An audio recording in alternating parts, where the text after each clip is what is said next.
नमस्कार साथियों। अक्सर हम लोग मानते भी हैं, जानते भी हैं कि डॉक्टर भगवान का दूसरा रूप होते हैं और एक स्वस्थ देश, एक स्वस्थ समाज, एक स्वस्थ परिवार, एक स्वस्थ व्यक्ति डॉक्टर ही बनाते हैं। लेकिन अगर उस डॉक्टर को बनाने की प्रक्रिया अस्वस्थ हो जाए तो वो डॉक्टर कैसे एक स्वस्थ नागरिक को बनाएगा। मैं आंकड़े पीछे चलते रहेंगे, मैं साथ साथ बोलता रहूंगा ताकि आपको समझ में आए कि क्या हैं ये आंकड़े। नाम है नीट। कहीं से भी रिजल्ट देखने के बाद क्या आपको लगता है कि ये प्रक्रिया नीट है, ये प्रक्रिया साफ है, स्वस्थ है, स्वच्छ है? बिल्कुल नहीं लगता। अगर ये आप आंकड़े देखेंगे, 24 लाख बच्चों का भविष्य धूमिल हो रहा है, उस पर पानी फेर दिया गया है इस परीक्षा के माध्यम से। पहले क्या हुआ, तारीख बढ़ाते रहे, बार बार तारीख बढ़ा रहे थे और फिर पूरे सिस्टम की पोल 4 जून को खुल गई। 4 जून पर भी फिर आएंगे, पहले चर्चा इस पर कर लें। पूरे के पूरे 720 आउट ऑफ 720 आउट ऑफ 720, आप पीछे आपके सामने स्क्रीन पे जो आंकड़ा दिख रहा है वो देखिए। इसको 67 टॉपर्स थे जिसको 720 में से 720 अंक मिले इस साल। पिछले साल कितने थे, उसके पिछले साल कितने थे, ये तमाम आंकड़े ये विनीत जी ने हमारे रिसर्च करके मुझे दिया। ये बड़ी अच्छी रिसर्च इन्होंने की, ये आपको सारे आंकड़े इसमें दिखेंगे। पिछले 8 सालों में, चलिए पिछले साल का तो छोड़िए, पिछले 8 सालों में सिर्फ 7 ऐसे छात्र थे जो पूरे में से पूरे अंक लाए हों। 8 साल में 7 छात्र और 1 साल में 67 छात्र। यह अपने आप में चौंका देने वाला आंकड़ा है। शिक्षा मंत्री जी कोई जवाब नहीं। ये एक्स्ट्रा 2AB कहां से आया? प्रधानमंत्री की भाषा में अगर पूछें तो ये 2AB आया कहां से एक्स्ट्रा? उनको बड़ा शौक है इस तरह के इक्वेशन देने का। जयराम जी होते तो बड़ा मुस्कुराते इस बात को सुनकर, उनको भी बड़ा प्रिय लगता है ये उदाहरण। अब ये परीक्षा पे चर्चा से प्रेरणा मिली बच्चों को, ये तो हम मान नहीं सकते। परीक्षा पे चर्चा से हम में से किसी को कभी मिली है प्रेरणा प्रधानमंत्री से? लेकिन फिर घोटाला हुआ, ये कैसे साबित हुआ? बिहार में पुलिस ने पकड़ा, कई ऐसे लोगों को पकड़ा, आज वो हिरासत में हैं, जिन्होंने टेलीग्राम चैनल्स पे नीट के पेपर लीक किए थे। इसकी जांच में आगे क्या हुआ ये हमें नहीं मालूम। 13 आरोपी वहां गिरफ्तार हुए। वैसे ही गोधरा, गुजरात, बिहार भी का एक उदाहरण दे रहा हूं मैं आपको, अब गुजरात का भी उदाहरण दे रहा हूं। गोधरा में भी कोचिंग सेंटर्स के साथ मिलकर, एक पर्टिकुलर कोचिंग सेंटर था, उसके साथ मिलकर कैसे ये लीक हुआ। तो ये बिहार और गुजरात, ये एनडीए का गठबंधन क्या नीट डिजास्टर अलायंस हो गया है? एक उदाहरण बिहार से है, दूसरा उदाहरण गोधरा से है, प्रधानमंत्री जी की कर्मभूमि से है। सोचिए, इतना बड़ा घोटाला। कल माननीय सर्वोच्च न्यायालय ने सुनवाई की। एनटीए जो कि ये परीक्षा करवाता है, उसने लीपापोती की पूरी कोशिश की। क्या कहा उन्होंने? कहा कि जो 1563 बच्चों को टाइम लॉस की वजह से ग्रेस मार्क्स दिए, और एक माननीय सर्वोच्च न्यायालय की जजमेंट को कोट किया कि साहब इस जजमेंट में यह कहा है कि अगर बच्चों को टाइम लॉस होता है तो वो कैलकुलेट करके इन्हें ग्रेस मार्क्स दिया। उसी जजमेंट में यह स्पष्ट लिखा है कि इंजीनियरिंग और मेडिकल इसमें नहीं आते, इस कैटेगरी में नहीं आते, उनको इस तरह से टाइम लॉस के ग्रेस मार्क्स नहीं दी जा सकते। आप सोचिए कि जजमेंट तक को ट्विस्ट करके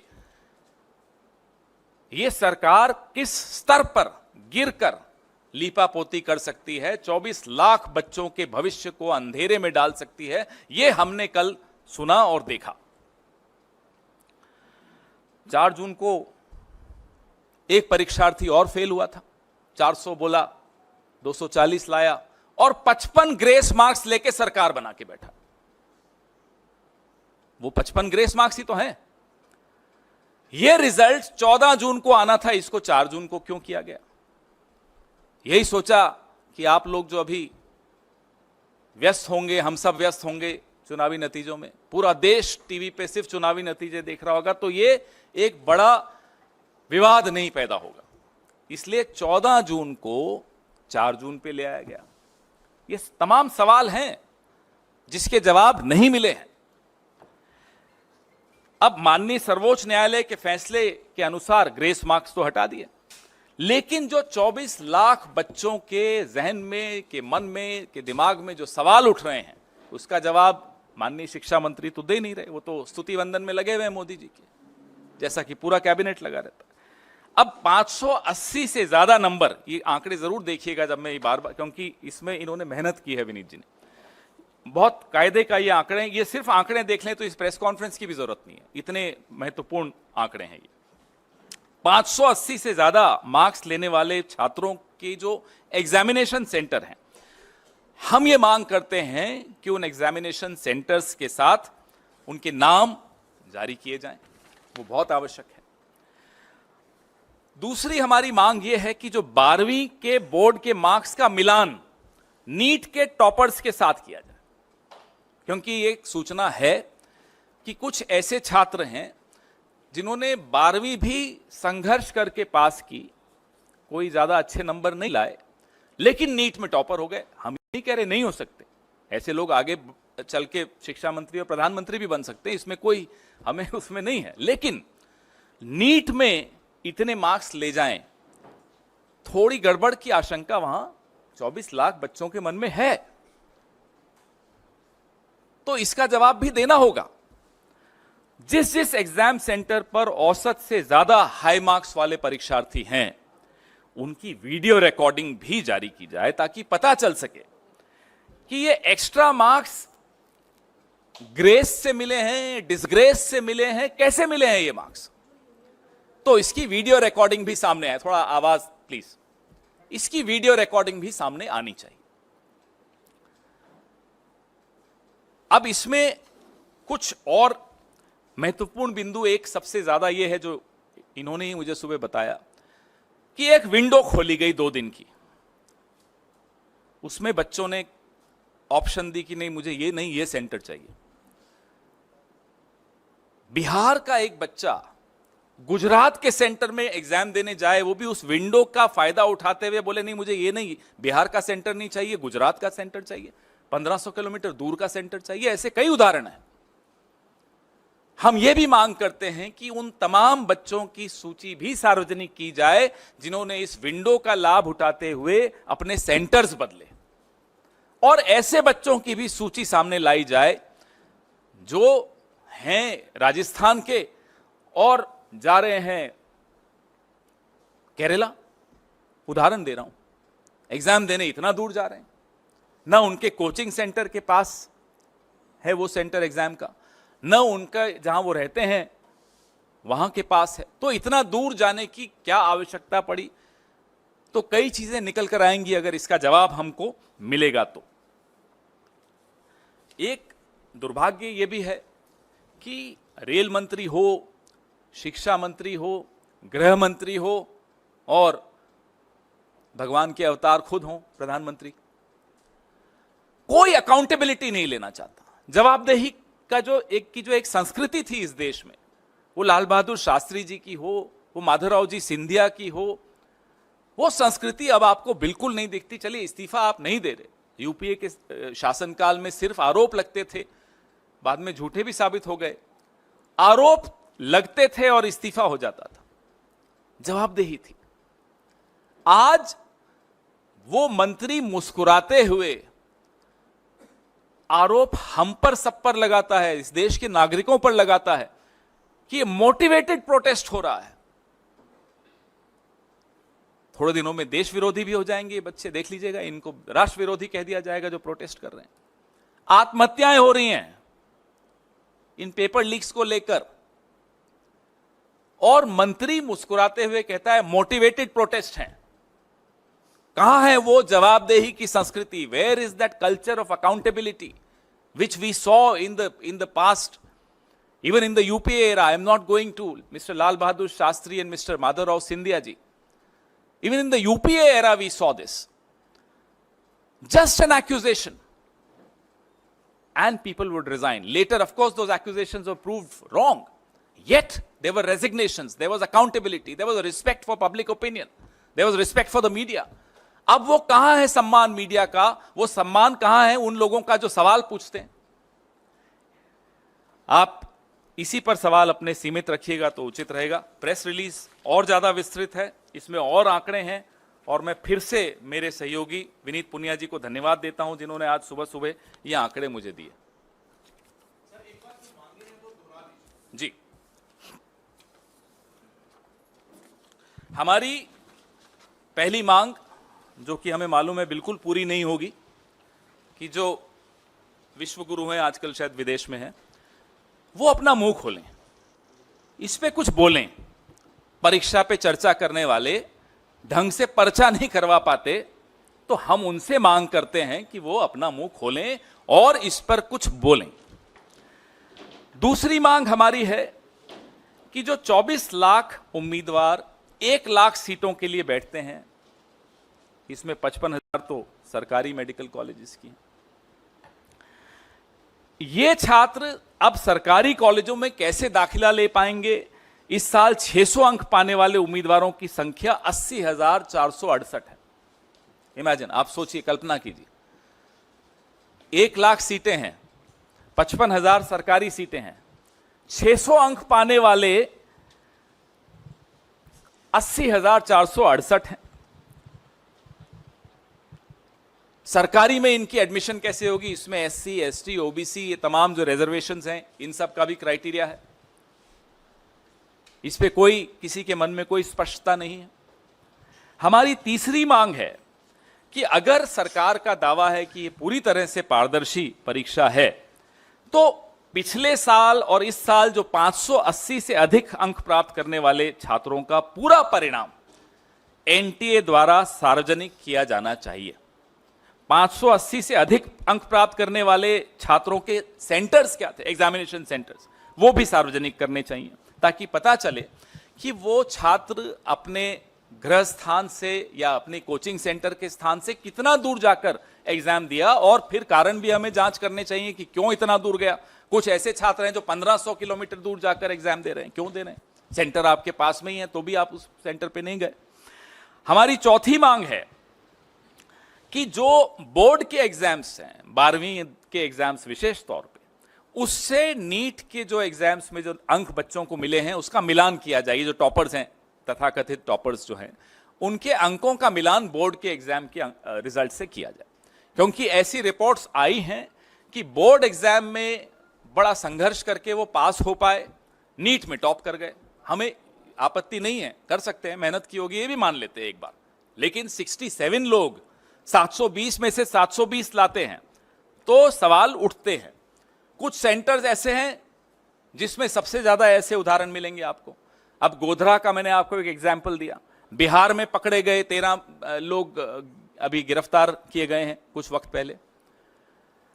हमारी पांचवी मांग ये है कि जिन सेंटर्स, जो सेंटर्स हाई स्कोरिंग सेंटर्स हैं, उनके वीडियो भी जारी किए जाने चाहिए, ताकि इस घोटाले की पूरी पहचान हो कि जो ओएमआर है, जो भरा गया था ओएमआर, उसका प्रतिरूपण हुआ था या नहीं, ये सच्चाई भी सबके सामने आनी चाहिए।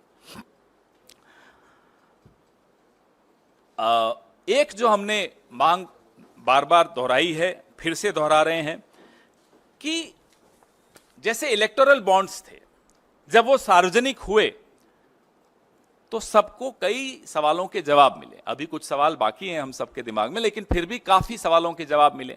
फिर एक लिस्ट आई कि ईडी सीबीआई ने कैसे रेड डाली, और वहां फिर इलेक्टोरल बॉन्ड्स के माध्यम से चंदा गया। ऐसे ही ये तमाम जो हम जानकारियां कह रहे हैं, मांग कर रहे हैं कि सार्वजनिक पटल पे रखी जाएं, ये रखनी चाहिए, ताकि लोगों के मन में 24 लाख कोई छोटा आंकड़ा नहीं होता, 24 लाख बच्चों का भविष्य इसमें जुड़ा हुआ है। देश की स्वास्थ्य व्यवस्था का भविष्य इससे जुड़ा हुआ है। अगर देश की स्वास्थ्य व्यवस्था ही स्वस्थ नहीं होगी, उसकी प्रक्रिया स्वस्थ नहीं होगी, तो हम इस देश को अच्छा स्वास्थ्य कैसे दे पाएंगे? आपके सवाल। जहां एग्जाम सेंटर था उनका लिस्ट तैयार किया। बिल्कुल, जो टॉपर्स हैं, खास तौर पे जो ये अंक जो विनीत जी ने इकट्ठे किए हैं, इन अंकों को देखते हुए उन तमाम सेंटर्स की जानकारी जहां सबसे ज्यादा ऐसे उदाहरण मिलेंगे कि 720 में से 720 आ गए, और अगर आप प्रतिशत में देखेंगे तो 720 में से 720 लाने वालों की जो प्रतिशत वृद्धि हुई है पिछले सालों से, 3250% की वृद्धि हुई है। आप सोच सकते हैं। जब विनीत जी ने सुबह मुझे बताया तो मैंने कहा आप पहले भेजिए, मैं मान ही नहीं सकता ऐसा। 710 जिनको मिले हैं, 941% की वृद्धि हुई है। कभी हो सकता है? इसलिए यह सवाल। पवन जी, मेरा सवाल है कि अब सिर्फ नॉर्थ के राज्य नहीं, साउथ के राज्यों में भी इसके सवाल उठने लगे इसको लेकर, एग्जाम को लेकर, और तमिलनाडु सरकार ने तो सीधे तौर पे इस एग्जाम को रद्द करने की मांग की है, पूरे एग्जाम को रद्द करने की। क्या कांग्रेस पार्टी इससे सहमत है? देखिए, इतना अगर बड़ा प्रश्न चिन्ह लग जाए, इतना बड़ा सवालिया निशान लग जाए किसी एग्जाम की प्रक्रिया पर, तो जाहिर सी बात है मांगे उठेंगी, और सरकार को चाहिए कि इन मांगों को डिसमिस किए बगैर सब कुछ सार्वजनिक पटल पर रखा जाए। पवन sir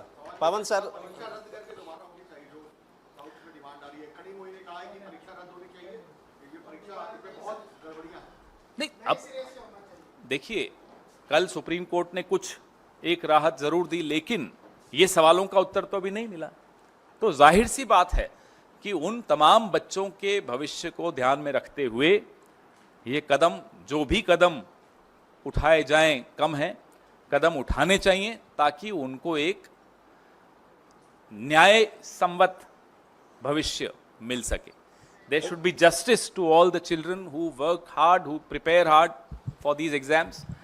They are not getting justice. न्याय ऐसा शब्द है जो हमारे शब्दकोश में अब सबसे ऊपर है, हम सबके, पूरे देश के भी।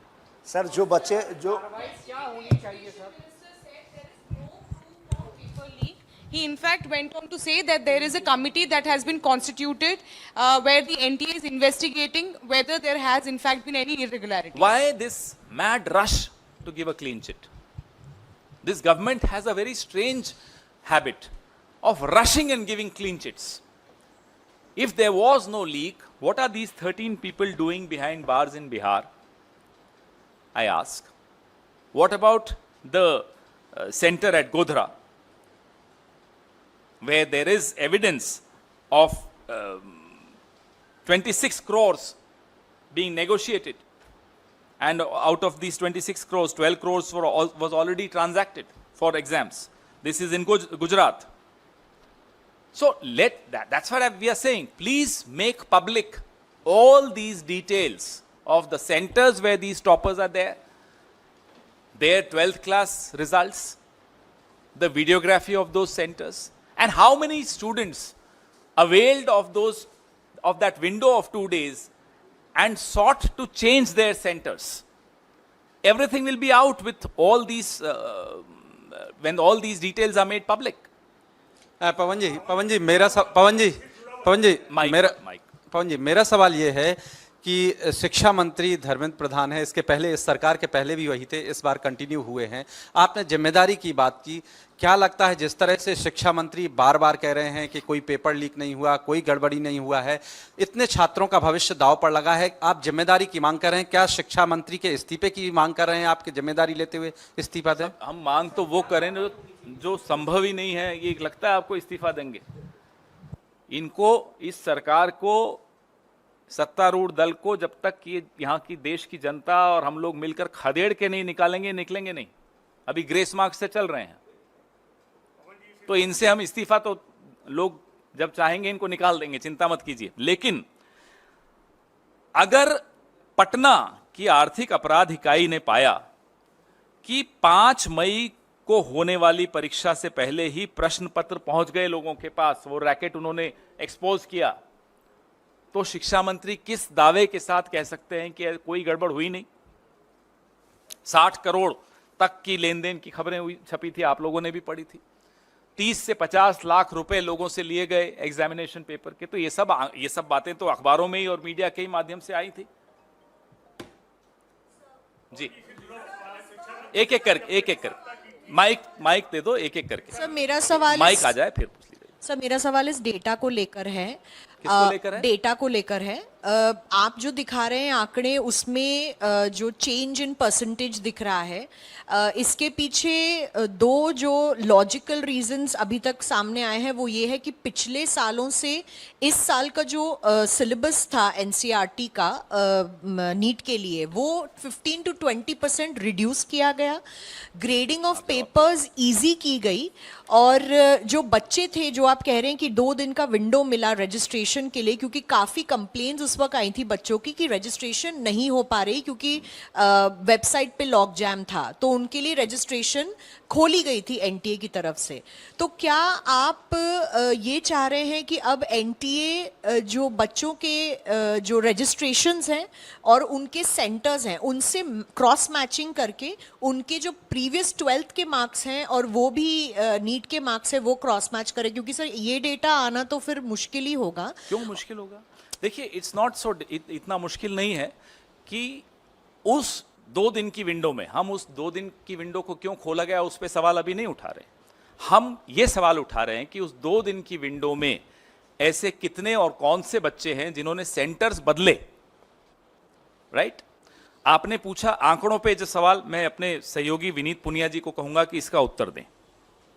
देखिए, बड़ा सीधा सवाल है, सीधा जवाब है कि अगर मार्क्स बढ़ रहे हैं, अगर स्कोरिंग इजी थी, अगर एग्जामिनेशन का टेस्ट इजी था, तो सबके मार्क्स बढ़ेंगे ना। हाई स्कोरिंग मार्क्स तो बढ़ रहे हैं डिस्प्रोपोर्शनेटली।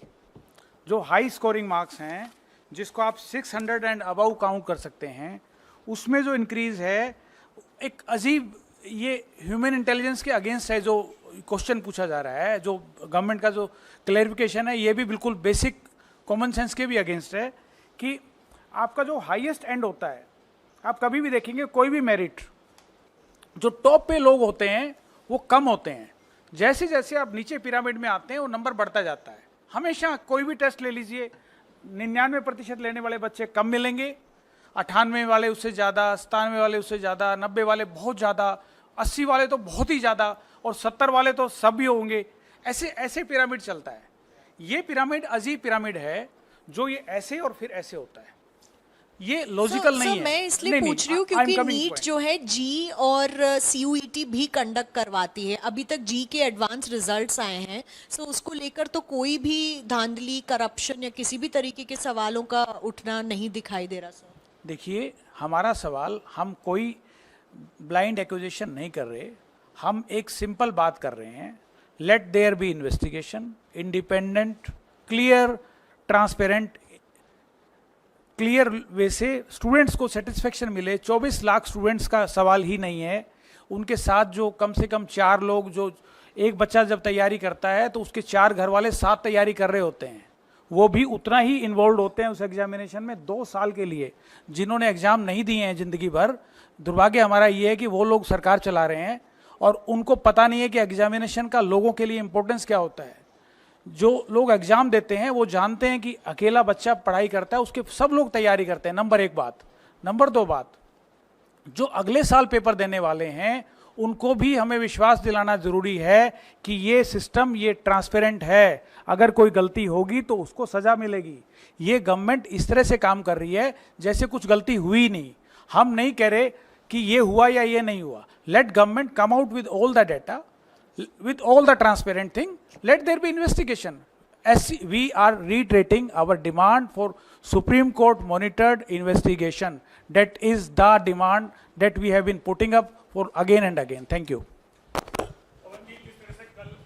माइक दे दो इन्हें। एक सेकंड। कल शिक्षा मंत्री ने जिस तरह से प्रेस वार्ता की, उनके बयानों में काफी विरोधाभास है। एक और कहते हैं कोई गलती हुई नहीं, कोई धांधली नहीं हुई, उसके बाद कहते हैं जो दोषी होगा उसको हम सजा देंगे। साथ ही साथ आप लोग को इशारा करते हुए कहते हैं कांग्रेस गलतफहमी में न रहे, कोई नेक्सस पाया जाएगा तो कार्रवाई होगी।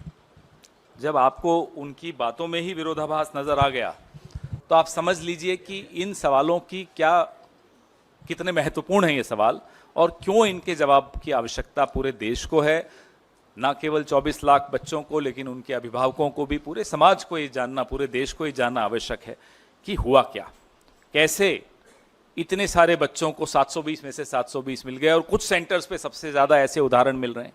तो ये तमाम सवाल जो हम उठा रहे हैं, इनकी जांच और इनकी जवाब आवश्यक है।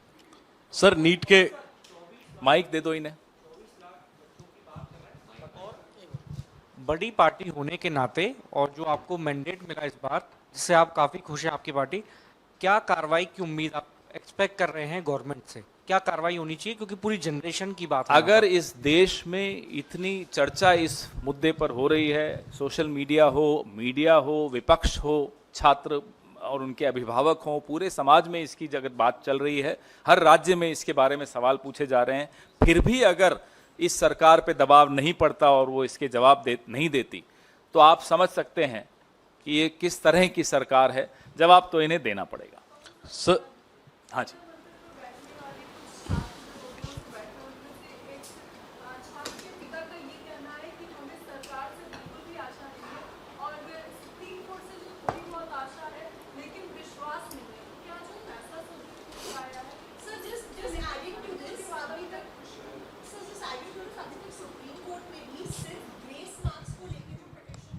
सुनवाई हुई है, तो करप्शन रिलेटेड बिल्कुल ठीक चार्जेस या बात। एनोमलीज रिलेटेड चार्जेस पे भी सुनवाई नहीं हुई है। इसीलिए हमारी मांग बड़ी स्पष्ट है कि सुप्रीम कोर्ट मॉनिटर्ड जांच की मांग पर हम कायम हैं, अडिग हैं, उसकी जांच होनी चाहिए, पहली बात। जी नहीं, अभी इसी पे भी बहुत सर इंपॉर्टेंट। नीट के अतिरिक्त सवाल है। नहीं नीट पे, अभी नीट पे ही रखिए, नीट पे पहले खत्म कर लो। हाँ बात, हाँ पवन जी, हाँ, कल मैंने एक सवाल रखा था जिसके प्रॉपरली जवाब नहीं मिला कि एम्स के एक्स डायरेक्टर मिश्रा से लेके कोई सारे बड़े हस्ती इसमें शामिल है, मगर आप लोग किसी इंडिविजुअल का नाम ले नहीं रहे हो, उनके पनिशमेंट की ये नहीं कर रहे हो। सेकेंडली, आपका जो 5 डिमांड है, उस 5 डिमांड को अगर बिल्कुल ही ना माने तो आपके या इंडिया ब्लॉक की क्या प्लान है आगे एजिटेशन की? नहीं, हम बिल्कुल इसको हर स्तर पे उठाएंगे।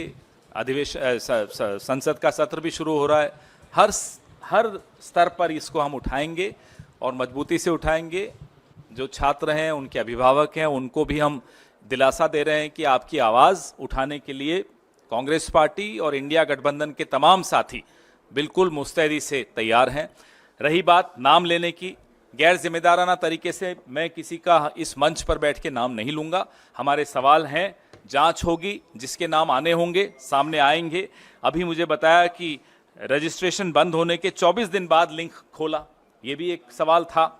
हजारीबाग के जिस सेंटर पर गड़बड़ी हुई वहां 8 टॉपर वहीं के हैं, तो ये लिंक क्यों खोला, ऐसे उदाहरण और किस किस सेंटर पर हैं, ये तमाम जानकारियां जांच से ही निकल कर आ सकती हैं। अभी तो एक आप जैसे किसी मुस्तैद साथी ने निकाल कर दिया। तो सर आरएसएस के नेता है इंद्रेश कुमार, बड़ा दिलचस्प बयान उन्होंने दिया है। उन्होंने कहा है कि जो अहंकारी बन गए उन्हें 241 पर रोक दिया गया और जो राम विरोधी हैं वो 234 पर रुक गए, प्रभु का न्याय है। तो अहंकारी सीधे सीधे मोदी सरकार को, बीजेपी को कहा है बीजेपी के बड़े नेता इंद्रेश कुमार ने, इस पर क्या जवाब है? हुजूर आते आते बहुत देर कर दी। अहंकार आज दिख रहा है आपको? मोहन भागवत जी की हमने कुछ टिप्पणियां भी सुनी थी पिछले हफ्ते या इसी हफ्ते शायद बोले थे। ये बीज तो आपने ही बोए थे, बोते बबूल हो, फिर वो बबूल वृक्ष बनता है, वृक्षासन करते हुए भी दिखता है। देखा था ना परसों वृक्षासन का ट्वीट आया था प्रधानमंत्री का। फिर आप सोचते हो उस वृक्ष से आम निकलेंगे, तो वो तो हो नहीं सकता। जब मणिपुर पे चुप थे प्रधानमंत्री, तब बोले क्या मोहन भागवत जी? उन्होंने याद दिलाया कि आपका ये राजधर्म है, आपको बोलना चाहिए। हाथरस पे जब प्रधानमंत्री की पार्टी जो कर रही थी आपके सामने था, तब बोले मोहन भागवत उनको। टेनी पे बोले हों, किसानों पे बोले हों, अग्निवीर पे बोले हों, बिल्किस बानो पे बोले हों, अखलाक और पहलू पे बोले हों, कन्हैयालाल टेलर के हत्यारे भाजपा के सक्रिय सदस्य थे, जब ये बात सामने आई उस पे मोहन भागवत जी कुछ बोले क्या? अब बोलने से क्या फायदा, इंद्रेश जी हो या मोहन भागवत जी हो, कौन सुन रहा है? अब तो मोदी जी ने उनको अप्रासंगिक बना दिया है, और जो रही सही कसर थी 10 साल की मोहन भागवत जी की चुप्पी ने उनको अप्रासंगिक बना दिया। जब आप अप्रासंगिक बन गए, अब आप बोलते रहिए, कौन सुन रहा है आपको? क्या कहते हैं वो, नक्कार खाने में तूती है, बजने दीजिए, कौन सुन रहा है? इसी में एक और थोड़ा सवाल है। इंद्रेश कुमार ने कल ही कहा अयोध्या के पूर्व सांसद के लिए कि लल्लू जी ने जनता पर बहुत जुल्म किए। भगवान राम ने कहा इस बार रुक जाओ, अगली बार 5 साल के बाद तुम्हें देखेंगे, तुमने जुल्म बहुत किए। इनकी बातों को कौन गंभीरता से ले रहा है? मोदी जी खुद नहीं लेते इनकी बातों को गंभीरता, हम क्यों लें? पवन जी, जिस तरह से राहुल गांधी जी ने लोकसभा सीट चुनने को लेकर कहा है, क्या वायनाड सीट से प्रियंका गांधी वाड्रा आप चुनाव लड़ेंगे? कमाल के सवाल पूछ रहे हैं। नहीं, उन्होंने कहा कि 2 सीटों में से एक। वो तो कोई भी 2 सीटों पर नहीं रह सकता, एक पे ही रह सकता है, उसमें क्या कोई नई बात है, बताइए। पवन जी, जिस तरीके से एग्जिट पोल आए और उसके बाद में जो रिजल्ट आए, रिजल्ट में कांग्रेस पार्टी की ओर से माना जा रहा है और देखा भी जा रहा है कि कहां 52 से आप 99 पर पहुंच गए, 234 का आंकड़ा आपने छू लिया। कई राज्यों में बेहतर प्रदर्शन किया, खासकर उत्तर प्रदेश में, लेकिन छत्तीसगढ़, मध्य प्रदेश, उत्तराखंड, हिमाचल ऐसे राज्य हैं जहां बिल्कुल शून्य पर आ गई कांग्रेस। तो क्या कोई जवाबदेही, जिम्मेदारी भविष्य में संगठन को लेकर के तय होगी? क्या बदलाव होंगे जहां आपने प्रदर्शन अच्छा नहीं किया है? विक्रांत जी, जाहिर सी बात है कि जहां हमारी प्रदर्शन अच्छा रहा है वहां की भी रिपोर्ट लेते हैं कि क्या ऐसा किया जिससे हमें लाभ हुआ। जहां प्रदर्शन अच्छा नहीं रहा वहां की भी रिपोर्ट लेते हैं। ये तो हमेशा ही होता है, हर पार्टी लेती होगी, मैं ये मानता हूं कि यहाँ क्यों हमारा प्रदर्शन अच्छा नहीं रहा, कहाँ कमी रह गई। कई एस्पेक्ट्स होते हैं, कई कारण हो सकते हैं, हर कारण का विश्लेषण करना आवश्यक है। जवाबदेही की तो बात अलग है, लेकिन पहले जानकारी तो पूरी मिलनी चाहिए, पूरी रिपोर्ट आ जाए। हमारे जो प्रभारी महासचिव हैं अलग अलग राज्यों के, वो सब अपनी अपनी रिपोर्ट दे रहे हैं, उसके बाद उस पर चर्चा भी होगी। Pawan sir, sir Kuwait fire incident के बाद में आज बॉडीज़ इंडिया पहुंच गई हैं, उसको लेकर लेकिन पॉलिटिक्स हो रहा है। केरला में जो हेल्थ मिनिस्टर है उन्होंने ये बात बोली है कि हम लोगों ने परमिशन मांगी थी, हमें कंसेंट नहीं मिला कुवैत जाने का। ज़्यादातर जो बॉडीज़ हैं वो केरला से बिलोंग करने वाली, उनकी फैमिलीज वेट करें, लेकिन हम लोगों को वहाँ जाने का मौका ही नहीं दिया इस सरकार ने। इस पर आपको क्या कहना है? बहुत ही हृदय विदारक घटना हुई जिसमें हमारे भारत के कई नागरिक मौत के मुंह में समा गए। उन सब के परिवारों को हमारी तरफ से श्रद्धांजलि। अधिकतर केरल राज्य से थे। इस पे सत्तारूढ़ दल को चाहिए कि किसी भी तरह की हल्की राजनीति ना करें और सबको साथ मिलकर परिवारों को ढाढ़स भी बंधाना है, और जो भी न्यायोचित कदम हैं वो उठाने चाहिए। इसमें सबको मिलकर काम करना होगा। सर, जगन भुजबल का कहना है कि अजित पवार और एनसीपी को ब्लेम करना गलत बात होगी, क्योंकि बीजेपी उत्तर प्रदेश में भी काफ़ी सीट्स हारी हैं, ओवरऑल काफ़ी और जगहों पे भी हारी है, तो ये blame NCP Ajit Pawar faction को करना गलत बात है। अभी तो 2 दिन पहले मोदी का परिवार हटाने को कहा गया था, थोड़े दिन बाद एनडीए का परिवार हटने को कहा जाएगा। देखते जाइए क्या क्या होता है, आपको मनोरंजन बहुत मिलेगा। पवन जी, सर कांग्रेस और कपिल शर्मा बेरोजगार हो जाएंगे। सर, कांग्रेस के उच्च सूत्रों ने दावा किया है कि ये सरकार जो मौजूदा है बहुत पंगु है और जब चाहे विपक्ष इस सरकार को गिरा सकता है। कौन से क्या वो ये सूत्र सरकार हैं? किस मुझे तो नहीं, मेरे पास तो कोई स्टेटमेंट ऐसा आया नहीं। तो मैं मौजूदा आपकी सरकार इस के बात पे भविष्य को टिप्पणी लेकर आप कैसा क्या कर दूं? कहेंगे? भविष्य ऐसे को कैसे टिप्पणी कर दें? अब आज फ्राइडे है, संडे को थोड़ा हम फ्री होते हैं, किसी ज्योतिषी के साथ बैठ जाएंगे, जाके भविष्य भी बता देंगे आपको। आप उस सरकार में के हिस्सा थे जिस वक्त टैंकर माफियाओं को लेकर पूर्व मुख्यमंत्री शीला दीक्षित पे हमला करती थी आम आदमी पार्टी। आज दिल्ली अभूतपूर्व जल संकट से गुजर रहा है। हिमाचल ने पानी देने से मना कर दिया, हरियाणा पानी आने नहीं दे रहा है, सुप्रीम कोर्ट ने भी हाथ खड़े कर दिए हैं, और अभी भी दिल्ली में टैंकर माफियाओं के जरिए पानी पहुंच रहा है। क्या कहेंगे सर? उस वक्त इसी टैंकर माफिया की वजह से उस वक्त की शीला दीक्षित सरकार की आलोचना की जाती थी। आपने 2 सवाल पूछे। पहला सवाल कि क्या हम एनटीए के चेयरमैन के इस्तीफे की मांग करते हैं? हम सुप्रीम कोर्ट मॉनिटर्ड जांच की मांग करते हैं। उसमें जिसका भी नाम आता है उसके खिलाफ जाहिर सी बात है कार्रवाई होनी चाहिए। और यह भी नहीं हो सकता कि मेरा कातिल ही मेरा मुंसिफ हो, वही जांच करें जिन पर जांच की मांग हो रही है, तो वो तो नहीं हो सकता। जब दिल्ली सरकार में शीला दीक्षित जी की जो कांग्रेस सरकार थी 15 साल थी, सोनिया विहार, वाटर ट्रीटमेंट प्लांट, ऐसे अनेक कदम उठाए गए थे जहां राजधानी में जो हर साल पीने के पानी की किल्लत होती थी उसको काबू किया जा सके और बहुत हद तक सफलता भी मिली थी।